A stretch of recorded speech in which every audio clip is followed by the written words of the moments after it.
Assalamualaikum warahmatullahi wabarakatuh. Alhamdulillahirrahmanirrahim.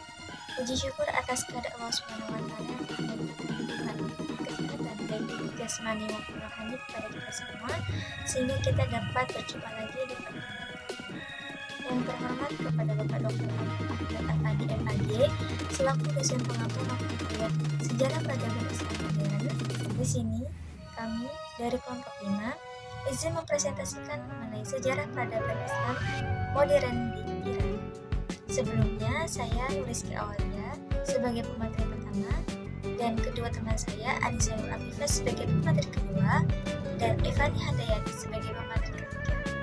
Selamat menyaksikan. Pembahasan pertama, sejarah peradaban Islam modern di Iran. Peradaban awal utama yang terjadi pada negara Iran adalah peradaban kaum Elarnit yang telah bermukim di daerah barat daya Iran sejak tahun 3000 sebelum Masehi.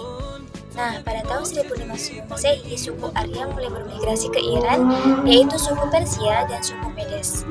Nah, pada tahun 600 sebelum Masehi, suku Medes telah menjadi penguasa Persia. Sekitar tahun 550 sebelum Masehi, bangsa Persia yang dipimpin oleh Cyrus menggulingkan kerajaan Medes dan membentuk dinasti mereka sendiri. Kemudian di tahun 539 sebelum Masehi, masih dalam periode pemerintahan Cyrus, Babilonia, Palestina, Syria, dan wilayah Asia Kecil hingga ke Mesir yang telah menjadi bagian dari kerajaan Achaemenid. Nah, pada masa kepemimpinan Khalifah Umar bin Khattab, wilayah kerajaan Persia mulai ditaklukkan dalam berbagai pertempuran. Yaitu yang pertama, pada tahun 634 Masehi ada perang Namarik, Jis, dan Buawai, mengakibatkan beberapa wilayah Persia jatuh ke tangan kaum muslimin. Kemudian ada perang Qadisiyah pada tahun 635 Masehi, perang Madain pada tahun 637 Masehi, perang Astahar pada tahun 638 Masehi, dan perang Nahwan pada tahun 641 Masehi. Nah, seluruh wilayah kerajaan Persia ini di bawah kepemimpinan Raja Yazdajerd jatuh di tangan kaum muslimin. Sejak saat itu, masyarakat Persia yang semua menganut agama Zoroaster beralih menganut agama Islam, dan akhirnya kebudayaan Islam pun berkembang di wilayah itu. Nah, kemudian sejak tahun 634 Masehi hingga tahun 820 Masehi, wilayah Persia berturut-turut berada di bawah kekuasaan Khalifatul Rasyidin, dinasti Umayyah dan dinasti Abbasiyah. Namun berdasarkan ucapan terima kasih dari Khalifah Al-Ma'mun kepada panglima perangnya yang berjasa memulihkan kekuasaannya, Thohir bin Husain memberi wewenang kepadanya untuk mendirikan dinasti Thohiriyah yang berpusat di Khurasan. Setelah itu bermunculan dinasti-dinasti tersebut, antara lain ada dinasti Samanidiyah, dinasti Ghaznawiyah, dan dinasti Seljukiyah. Nah, kemudian munculnya dinasti Safawi ini pada tahun 1502 sampai dengan 1735 Masehi yang berusaha menyatukan kembali wilayah Persia yang terpecah-pecah. Penguasa pertama dinasti Safawi ini adalah Ismail bin Haidar, adalah orang yang sehari-hari menggunakan bahasa Turki, tapi dia mempercayakan administrasinya kepada para birokrat yang berbahasa Persia. Nah, kemudian pada abad ke-18, dinasti Safawi ini tumbang akibat invasi agama Afghanistan yang berusaha memaksakan kembali paham Sunni kepada orang-orang Iran. Nah, kemudian para ulama Syiah ini yang terkemuka lari ke Irak, yang merupakan bagian dari dinasti Utsmani. Meskipun pemerintahan bangsa Afghanistan ini hanya berlangsung selama 8 tahun, namun para mujtahid senior Syiah tetap tinggal di kota tersebut hingga sekarang. Kemudian pada tahun 1779 sampai dengan 1925 Masehi, wilayah Persia ini berada di bawah kepemimpinan dinasti Qajariyah. Selama periode ini, wilayah Persia melewati periode anarkis dan pergolakan kesukuan untuk merebut kekuasaan. Beberapa wilayahnya terpecah menjadi sejumlah faksi kesukuan dan etnik yang dikepalai oleh tokoh-tokoh suku lokal mereka. Nah, kemudian pada masa pemerintahan Muhammad Ali Shah pada tahun 1907 sampai dengan 1909 Masehi, wilayah Persia ini terbagi menjadi 3 bagian. Jadi ada bagian selatan itu dikuasai oleh Inggris, bagian utara dikuasai oleh Rusia, dan daerah perbatasan Turki dikuasai oleh dinasti Utsmaniyah. Nah, terjadinya persaingan di kalangan militer dalam perebutan kekuasaan. Reza Khan Shah, komandan Brigade Gauzak, memimpin pasukannya bergerak menuju Teheran Ia berhasil menguasai wilayah itu dan mendirikan desa Pahlavi pada tahun 1925 sampai dengan 1929 Masehi. Kemudian pada awal pemerintahannya, Reza Khan ini mengubah janji manis bagi Islam sehingga mendapat dukungan dari pemimpin Syiah. Namun setumpuk kebijakan yang dikeluarkannya ternyata merugikan keyakinan dan identitas Islam. Misalnya, yang pertama, asingkan banyak pengamat dan kelompok tradisional. Yang kedua, agama Majusi ini ditetapkan sebagai agama resmi negara bersama dengan Islam. Kemudian ketiga, pemerintah lebih memilih menggunakan nama pra-Islam dan lambang pra-Islam. Yang kemudian ada melakukan pembaharuan hukum dan pendidikan yang landasan barat, kemudian membatasi dikenakannya pakaian keagamaan dengan melarang cadar dan mewajibkan pakaian barat untuk pria. Kemudian tidak mengontrol sumber-sumber keagamaan. Nah, di tengah area politik yang lebih terbuka, menciptakan peluang bagus sejumlah kekuatan politik untuk berjuang meraih kekuasaan. Aktivitas politik Islam pun bermunculan seperti aktivitas yang dipimpin oleh Ayatullah Khashyan Khamenei yang menyerukan pencabutan undang-undang sekuler dan pelaksanaan hukum Islam. Kelompok yang muncul yaitu ada Fadaiyah Islam, sebuah kelompok teroris yang secara dogmatis terikat pada Islam fundamentalis. Setelah itu tampil pula Front Nasional di bawah pimpinan Muhammad Mossadegh yang menentang rezim Syah. Kemudian akibat dari tekanan yang bertubi-tubi dari berbagai kelompok yang menentang pemerintah dan terjadi dualisme pemerintahan antara kerajaan Syah dan kubu Khomeini. Nah, untuk mengatasi hal itu maka dibuatlah sebuah pemerintah baru. Keputusannya 98% rakyat Iran ini mendukung gagasan Khomeini untuk membentuk Republik Islam Iran. Nah, dengan rentang tahun dari 1979 sampai dengan 1981 Masehi, dunia menyaksikan pembentukan dan pelembagaan Republik Islam Iran. Khomeini dengan revolusinya tampil mewujudkan komponen legislasi dan politik. Perkenalkan, nama saya Nisa. Saya akan menjelaskan tentang latar belakang peradaban Islam. Dahulu, Iran dikenal dengan sebutan Kerajaan Persia. Sejak 1935, pada masa kekuasaan Raja Reza Khan, pendiri dinasti Pahlavi dan ayah Shah Muhammad Reza Pahlavi, yang ditumbangkan oleh Ayatullah Khomeini pada tahun 1979, sebutan Persia diganti dengan Iran. Suatu nama yang pernah dipakai oleh nenek moyang bangsa Iran di daratan tinggi Iran yang dikuasai pada tahun 1700 sebelum Masehi. Disebutkan pula bahwa pada masa kekuasaan Darius, kata Iran pernah digunakan bagi negeri kekuasaannya. Pada tahun 637 Masehi, melalui perang Qadisiyah, Imperium Persia jatuh ke tangan kaum muslimin yang waktu itu dipimpin oleh Umar bin Khattab pada tahun 634 sampai 644. Kemudian pada tahun 641 melalui peperangan Nahrawan, seluruh Imperium Persia yang waktu itu dipimpin oleh Raja Yazdajid jatuh ke tangan kaum muslimin. Sejak itu Persia yang semula menganut agama Zoroaster beralih ke agama Islam. Akhirnya kebudayaan Islam pun berkembang di Persia. Pada tahun 820 Masehi, seluruh wilayah Persia praktis berada di bawah kekuasaan penuh kekhalifahan di Baghdad. Tetapi sejak tahun 820 Masehi bermunculan dinasti-dinasti kecil maupun besar di berbagai wilayah Persia yang silih berganti menguasai wilayah-wilayah Persia. Dalam track record sepeninggalan Imam Junaid, pimpinan Tarekat Safawiyah digantikan oleh putranya yang bernama Haidar. Haidar mempersuting putri Uzun Hasan yang melahirkan anak yang bernama Ismail. Sang anak ini kelak berhasil mendirikan dinasti Safawi di Persia.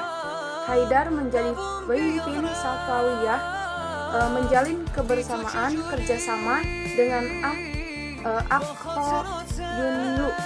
Atas kerjasama itu, pada tahun 1467 Masehi, Akhoyunlu melancarkan agresi kepada kerajaan Karakoyunlu untuk membantu memenuhi ambisi politik dan militer Safawiyah. Pada tahun 1488 Masehi, aliansi yang dibangun oleh kedua kekuatan ini retak ketika Safawiyah melancarkan agresi politik ancaman terhadap Koyunlu. Tatkala Haidar menyerang Shirwan, Koyunlu mengirim detasemen pasukan untuk membantu Shirwan di wilayah Sirkasia. Namun pasukan Haidar kalah dan terbunuh dalam pertempuran itu. Kemudian Ali adalah putra dan pengganti Haidar didesak oleh bala tentaranya untuk menuntut balas atas kematian ayahnya, terutama terhadap Koyunlu. Tetapi Yakub sebagai pemimpin Koyunlu berhasil menangkap dan memenjarakan Ali bersama saudaranya yaitu Ibrahim dan Ismail. Sementara ibunya Difras selama 4 tahun, yaitu antara tahun 1489 sampai 1493 Masehi, Ali dan saudaranya dibebaskan oleh Rustam, putra mahkota Koyunlu, dengan syarat mau membantu memerangi saudara sepupunya. Setelah saudara sepupunya Rustam dapat dikalahkan, Ali bersama saudaranya kembali ke Ardabil. Tetapi tidak lama kemudian Rustam berbalik memusuhi dan menyerang Ali bersaudara. Ali sendiri terbunuh dalam serangan ini pada tahun 1494 Masehi. Perkenalkan, saya Fani Handayani, NIM 1908101013. Di video kali ini saya akan menjelaskan tentang perkembangan Islam di Iran pada masa pertengahan dan tokoh-tokoh peradaban Islam modern di Iran. Perkembangan Islam di Iran pada masa pertengahan. Yang pertama, adanya dinasti Qajar pada tahun 1985 hingga 1925. Ciri periode dinasti Qajar adalah penguasanya lemah, kinerja ekonomi buruk akibat program sentralisasi, desentralisasi yang serius, dan dominasi pihak asing. Pada tahun 1804 hingga 1838 dan 1825 hingga 1828, wilayah-wilayah Iran jatuh ke tangan Rusia. Dalam konflik antara tahun 1836 hingga 1838 dan 1856 hingga 1857, Inggris menghentikan ambisi teritorial Iran di Afghanistan. Dinasti Qajar ini banyak melakukan konspirasi dengan pihak-pihak asing. Kebijakan atas politik pemerintahan yang dijalankan tidak memberikan keuntungan besar kepada rakyat Iran. Ada dugaan bahwa dinasti Qajar kuat karena pemerintahan itu dilindungi oleh pihak asing, notabene penjajah. Kekuatan dan dominasi ulama kian penting pada era Qajar. Meskipun dinasti Qajar hampir sama lama pemerintahan dengan dinasti Safawi, diperkirakan lebih 200 tahun, tetapi dinasti Qajar tidak memberikan kemajuan bagi negara Iran baik aspek politik, militer, pendidikan maupun ekonomi sebagaimana yang dilakukan oleh dinasti Safawi. Lalu yang kedua, dinasti Pahlavi pada tahun 1925 hingga 1979. Secara internal, Iran diperintahkan oleh sebuah rangkaian kabinet yang tidak memberikan kesan sampai pemerintahan Shah Reza Pahlavi, seorang pejabat dari Brigjen Polsek yang berkuasa sebagai panglima militer dan sebagai pertahanan keamanan. Reza Khan mengondilisasikan pengaruh di kalangan pasukan militer dan kepolisian, melemahkan unsur kekuatan kesukuan dan kekuatan provinsial yang dimajukan, yang menjadikan seluruh wilayah negara Iran di bawah kekuasaan militer. Pada tahun 1925 menjadikan Reza Khan sebagai Shah Iran, sebagai pendiri kerajaan konstitusional dan sekaligus pendiri dinasti Pahlavi yang berlangsung hingga tahun 1979. Tokoh-tokoh dalam peradaban Islam modern di Iran. Yang pertama, Ayatullah Khomeini. Dalam sejarahnya yang begitu panjang, akhirnya memasuki pada tahun 1979, Iran menjadi negara Republik Islam. Sejarah ini bermula dari kemenangan obsesi Ayatullah Khomeini sebagai tokoh revolusioner dan tokoh Syiah.